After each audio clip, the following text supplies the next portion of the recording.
maanta fursad fiican noo ah inuu nagala soo qayb galay safiirka cusub ee SRSG-ga Soomaaliya oo fadhiya oo aan isleeyahay waa safarka ugu horeeyay isteediyada ugu baxo ficlan aan isleeyahay wuxuu khibrad badan u leeyahay iyo waayo-aragnimo wadamada sida Soomaaliya oo kale iyo xaaladaha iyo burburada ay ka soo dhaceen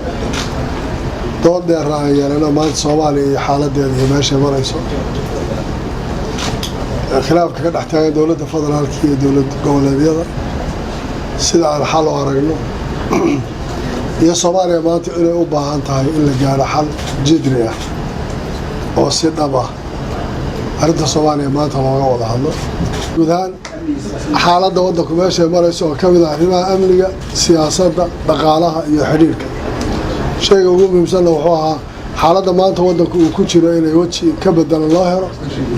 waxaanan isla garanay in ay muhiim tahay in la wada hadlo wadahadalla wax lagu dhameeyo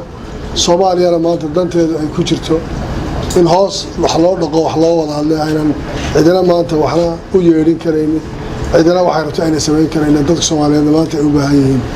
wax dhaba inay ka wada hadlaan marka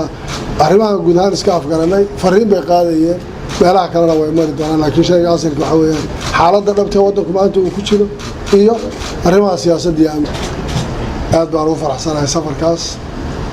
waana ku soo dhaweynayaa mar labaad iyo mar saddexaad Master SRG, welcome to Kismaayo and I appreciate your visit to Kismaayo. It's the fairest state, one of the federal government states to visit. Thank you very much.